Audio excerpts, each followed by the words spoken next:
Hey everybody, I'm Natasha Kirchak, and thanks for joining us for ILTV's weekly program, One-on-One with Alan Dershowitz.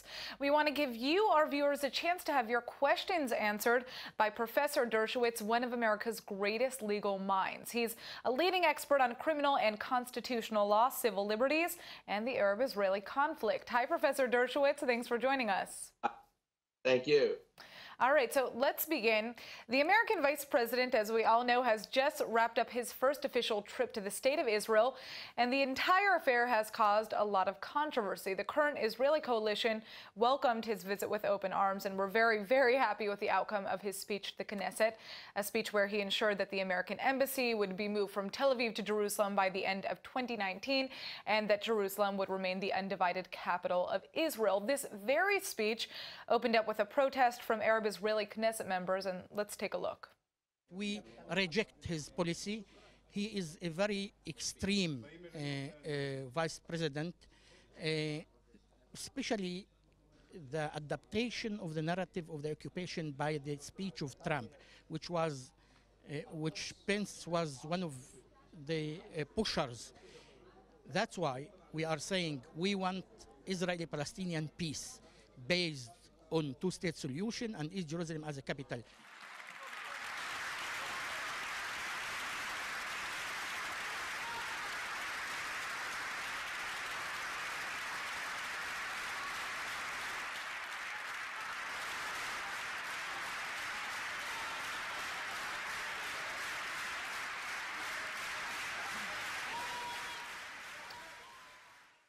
You know, you see what happened in the Knesset there, and it's almost unreal, the violence of that. What is your response to these protests from the Arab-Israeli members of the Knesset, who also happen to be the third largest faction?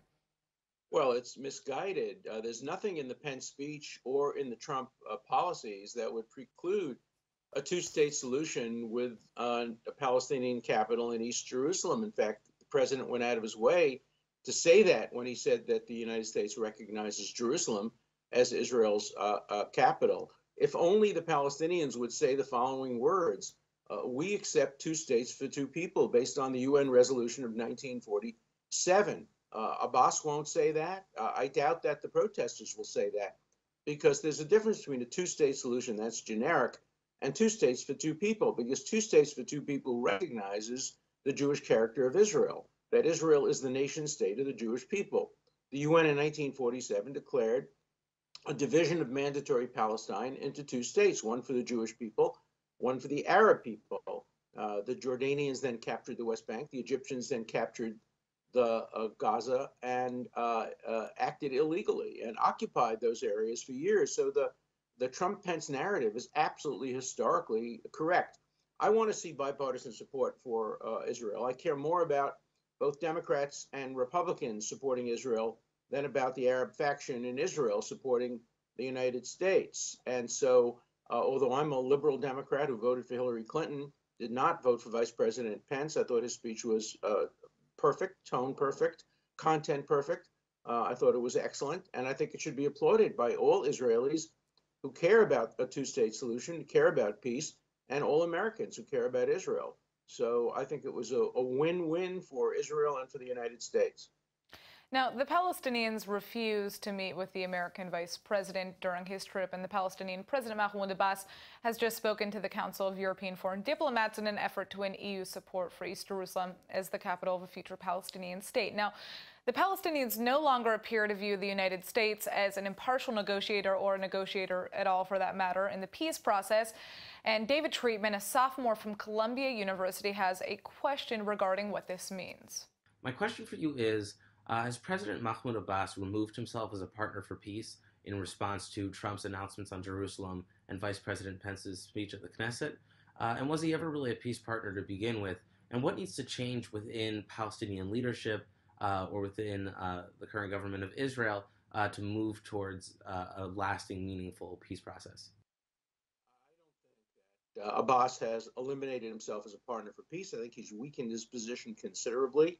Most of the Sunni Arab countries have now essentially said, some publicly, mostly privately, that the announcement on Jerusalem should not set back the peace process. Israel still offers the Palestinians an opportunity to come to the negotiating table to negotiate with no preconditions. As we all know, Israel offered the Palestinians a state in 2000, 2001, again in 2008. They abandoned Gaza in 2005. And as Avi even once put it, the Palestinians never miss an opportunity to miss an opportunity. Or as he put it in a different time, they don't know how to take yes for an answer. So it's the Palestinians right now who are unwilling to accept Israel as the nation state of the Jewish people. Whether that requires a change of leadership, we don't know. Abbas is not a strong leader. He has advice from some very strong people, Arcot and others, and we'll only have to wait and see. But the ball is in the Palestinian court. The United States can be an honest broker. Remember, it was the Obama administration that changed the status quo by by engineering a resolution at the Security Council that said that from now on, basically, the Kotel, the access roads to Hebrew University, and Hadassah Hospital in the Jewish Quarter were illegally occupied territory. That's what changed the status quo and made peace much more difficult because it gave the Arabs incredible leverage in negotiation. Professor Dershowitz, my question for you is what needs to happen for the United States to essentially return to that position of power in the peace process in the eyes of the Palestinians? I don't think the United States should do anything to try to return in the eyes of the Palestinians. The United States is a fair broker. The Palestinians have an option. They have missed every option in the past. This is an option that they ought to pursue. I don't think that Palestinian recalcitrance should result in changes of American policy or changes of Israeli policy. The Israelis have indicated a willingness to compromise. The United States has indicated a willingness to be an honest broker. They haven't precluded a capital in East Jerusalem. There's no reason for the United States to change its position. The United States' position is correct. All right. All right, well, let's move to our next topic, a controversy that involves you more personally. You recently visited Qatar, and after you returned home, you wrote about your impressions in an op-ed that appeared in The Hill. At the outset, you state that the trip was paid for by the Emir and that you were initially reluctant to accept his invitation because Qatar was contributing to Hamas, which was supporting Iran, the largest exporter of terrorism in the world.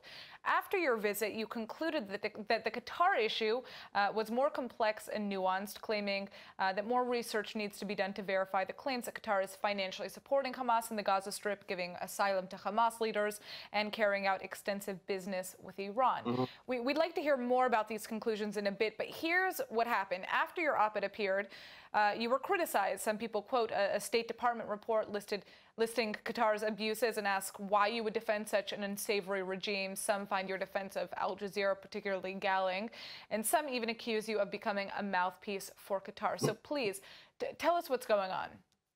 Well, first of all, my views on Qatar are essentially the same as those reported by the New York Times just a couple of days ago. The New York Times had a very extensive report on Qatar, and it was a balanced report, and it raised many of the same questions that I raised. I had heard one side of the story, the Saudi Arabian side of the story, and I was reluctant because the Saudi Arabian side of the story painted Qatar as the only villain in the Gulf area. And I did research, and I spoke to a considerable number of experts on the area, people who I respect, and I decided to go on my own, to make my own decision with no commitments, no promises, no obligations. And I went, I met with the Emir, I met with the Emir's brother, I met with the Emir's mother, I met with the ambassador to Gaza. I heard a different account. I met with people who know Al Jazeera. I certainly don't support Al Jazeera. You know, it's McCarthyism to suggest that I support Al Jazeera any more than I support many other free speech rights that I've supported in the past. I've supported the rights of communists to speak. I despise communism. I supported the right of pornographers and under the First Amendment, argued cases in the Supreme Court on that. I supported the rights of the Nazis to march through Skokie. People who think that I support the content of Al Jazeera because I support their right not to be censored by Saudi Arabia misunderstand what I do. Look, Saudi Arabia, the first thing that happened when I got to Qatar is I saw that an Israeli tennis player was being welcomed with open arms. They were playing the Israeli national anthem, showing the Israeli flag. At the same time, the Saudis had banned an Israeli chess player. And so that made me think maybe the narrative I'm hearing isn't exactly right. So you suggested that there needs to be a verification of these statements that we're hearing not only from Saudi Arabia but from across the Gulf Arab states that Qatar is funding Hamas. Correct? What verification needs to take place? So here's what happened. I spoke to the ambassador to Gaza, and here's what he told me. He told me that yes, they are supporting buildings of buildings, hospitals, schools, and homes in Gaza, and that it's being done in coordination with Israeli authorities. That's a fact statement. The people who have criticized me have a different fact statement. What I've called for is an independent investigation to find out what the real facts are, to find out what the truth is. All I'm asking for is an independent investigation. I don't accept what people tell me on face value just because they tell me that. I want to see the evidence. I want to learn for myself. And I want to see if possibly I can influence or help influence Qatar to move in a different direction. It seems to be interested in moving in a different direction. When you say that, what about Qatar's relationship with Israel? What is the hope there? Is there a chance for any type of closer diplomatic ties between the two states? I have to tell you, I heard only positive things from the Qataris about Israel. They admire Israel. They want to do more trade with Israel, particularly now that they've been isolated. They're subject to an illegal blockade by the Saudis and the other Gulf countries. When I flew to and from the country, I had to fly over Iran. Not a pleasant experience because you now can't fly over Saudi Arabia or any of the Emirate countries in order to get back to the United States. I want to get to the bottom of this. That's my job. That's what I always do. I want to hear which parts of the Saudi narrative are correct, which parts of the Qatari narrative are correct. Look, there are no perfect partners in the Gulf region. There's a tremendous amount of anti-Israel and anti-Semitic rhetoric that comes out of the Gulf region. There are efforts now to try to create a Gulf coalition against Iran. I would like to see that happen. I know that's American policy. I've spoken to people in the United States government about that. Everybody wants to see this rift healed. Everybody wants to see a combined force in the Gulf against Iran. It's going to be hard for Qatar because Qatar shares a gas field with Iran. It's also a thumb sticking out of Saudi Arabia. It borders on Saudi Arabia on one side, and on the other side, it virtually is on the shore of Iran. It has some difficult decisions it has to make. I'm not defending Qatar. I would hope that the people who have criticized me are not defending Saudi Arabia. I just want to find out the truth. I want to create a better relation between Qatar and the United States, Qatar and Israel. If it's doing anything bad, and I suspect that certainly in the past it has, I want to see it do tshuva. I want to see it change, and I want to see it create closer relations between the West. As far as comparison with Israel, I made no such comparison, except to say that both countries are subject to blockade, to essentially a BDS movement. They are surrounded by enemies, and they have difficult choices to make. Obviously, Qatar is not a democracy. Israel is a vibrant democracy. Qatar is trying to move toward democratization. We'll see if that's real or not real. I take no position. I'm agnostic on the issue. That's why I want to see an investigation. My question back to my critics is, why are you afraid of an investigation? Why are you so fearful of the truth coming out? Are you so committed to one narrative that you are afraid that the truth will show that your narrative is not a correct one? So all I'm asking for is an independent investigation, the truth, and then we can all have our opinions. Everybody's entitled to their own opinions, but you're not entitled to your own facts. All right, Professor Dershowitz. Now, our next controversial issue is actually back on the table at the Knesset. Members of the Knesset's Constitution, Law, and Justice Committee will be discussing proposals to limit the use of loudspeakers in Israel for religious purposes, with a very specific focus on the Muslim call to prayer. The so-called Moazzin bill would limit the time of day and volume that Israeli mosques can use for their traditional calls to prayer, all in order to address complaints of non-Muslims living near Arab neighborhoods. Professor Dershowitz, what is your take on this proposition? Well, legally, under general concepts of freedom of speech, certainly under the American Constitution, you can have time, place, and manner restrictions as long as they're not content restrictions. So Israel probably has the right to do that. I think it's a mistake. I think from a policy point of view, Israel is a country that accords complete equal rights, complete religious freedom to Muslims, to Christians, to Druze, to every group, to Russian Orthodox, and it has to make some sacrifices in order to make that a reality. So I would be opposed to any bill that restricted the use of the call to prayer. Now, if it's abused, if there's evidence that it's being done for the purpose of creating disturbances on an individual basis, that would be a different issue. But a general rule that applies essentially to calls to prayer, I think, is a mistake, though it's probably legally valid. As I said, sacrifices, personal sacrifices, have to be made in order to create the reality that Israel gives complete, full, and total equal rights to all religions. Although it's the nation state of the Jewish people, it gives complete religious right to Muslims to practice their religion. Look, I was also opposed to bills prohibiting proselytization. It's part of the Christian tradition to try to proselytize Jews. I'm flattered when Christians try to convert me to their religion. It's wrong for a nation state of the Jewish people to tell Christians that they can't practice their religion. So as a matter of policy, I oppose restrictions on the religious freedom of non-Jews in Israel. By the way, I also oppose restrictions on the religious freedom of conservative and Reform Jews in Israel. And that's a problem that I think we can discuss at a different time. Well, I mean, that is a topic we could get into. We see what's happening right now in Ashdod, where all of a sudden these Shabbat laws are coming back to the surface and being pushed. You know, stores are being forced to close on Shabbat around the country. So this is timely in a very different sense as well. All right, Professor Dershowitz, as we've discussed in previous shows, Israel has a controversial plan to deport nearly 40,000 African asylum seekers from Israel or else put them in jail indefinitely. Now, there's a growing voice of protest in Israel against this plan, with some El Al pilots threatening that they will refuse to fly deported Africans to Rwanda, and Israelis vowing to hide asylum seekers in their homes. Chaim Roth is a Holocaust survivor who has received a Lifetime Achievement Award in Holocaust education, and he just spoke at the Knesset regarding this very issue. As a boy who was rescued by a Jew and by a Christian during the war and was given shelter during the war, I can understand, and I am completely against the deportation of the asylum seekers from Israel.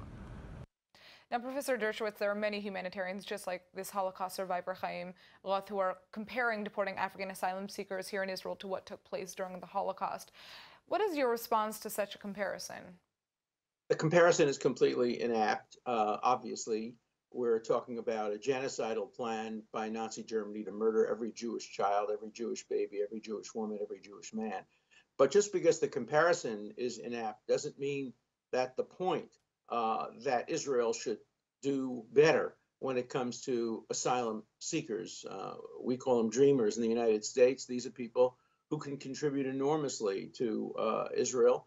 These are people who are seeking to be rescued from dangers, may not necessarily dangers comparable to what the Jews faced in Nazi Germany, but I'm supportive of my friend Erwin Kotler and others who are seeking a solution to this problem that shows Rahmanut. Remember, the Torah says tzedek, tzedek, tirdof, and tzedek has two meanings. One, a technical legal meaning, and of course these are illegal asylum seekers, many of them. But the other meaning of tzedek is compassion. And every country has the right to restrict immigration, and maybe Israel can do a better job in preventing people from coming in the first place. But people who have lived in Israel for a long time, who have integrated themselves into the economy, who speak Hebrew, who want to live their lives as part of the nation state of the Jewish people, Israel has to figure out a way of showing compassion and not giving them the alternative of deportation or imprisonment. That just is not acceptable for the nation state of the Jewish people with a history of welcoming people from all over the world. And I think Israelis have to look into their heart and ask themselves the very, very difficult question: if these were white people seeking asylum from European countries, Would they have the same attitude that they have toward Africans? I don't know the answer to that, but it's a question that every Israeli and every Jew has to ask, because the last thing that any Jew or Israeli wants to be accused of is any kind of racial discrimination. I do know, because I had great interest in this, that when Russian Jews came over, the Israelis applied a somewhat looser standard than they did for Ethiopian Jews, and Erwin Cutler and I and many others fought against that and demanded an equal standard for who's a Jew and who is subject to the law of return. I think when it comes to these asylum seekers, Israel has to do a much, much better job. And again, sacrifice is essential. If Israel is going to hold itself out to the world as a light unto the nations, sacrifices. And if that means taking people in who won't immediately contribute to the economy, but will contribute maybe in the longer term, just remember that so many of our grandparents came here poor, came to America poor, came to Israel poor, and became great contributing citizens. So I hope Israel can do a lot better. And I'm on the side of those who spoke at the Knesset for compassion for the people who should not be either deported or imprisoned. All right, Professor. Well, here's one last item regarding both the Knesset and free speech, as we spoke about earlier. Israeli celebrity singer Yonatan Geffen recently made an inflammatory comparison between the Palestinian teenager who slapped an Israeli soldier and is under indictment for her attack, and heroes of the Holocaust like Anne Frank and Hannah Sench.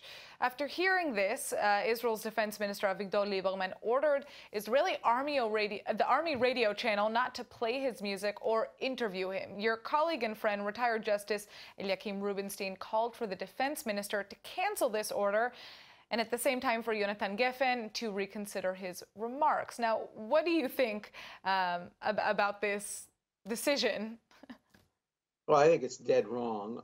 You don't censor people based on stupid and bigoted arguments that they make. You can decide, I might decide not to listen to his music because I don't like what he said. That's an individual decision. But for the government or any government agencies to ban his music. Look, I defended Vanessa Redgrave's right to perform with the Boston Symphony Orchestra, even though she was a horrible supporter of terrorism, but she was a great actor. We're hearing that today, of course, in the United States as well, with efforts to ban people under the Me Too program who are great artists. It's a complicated issue, but certainly Geffen has the right to exercise his free speech. He exercised it stupidly. I'm completely in support of Justice Eliakim Rubinstein, asking him to reconsider and demanding that the government rescind any order banning his free speech, both musically and verbally. All right, Professor Dershowitz, unfortunately, that is all the time that we have for today. Thanks for joining us. And if you would like Professor Dershowitz to answer your questions, go to our Facebook page and submit them. We'll see you again next week.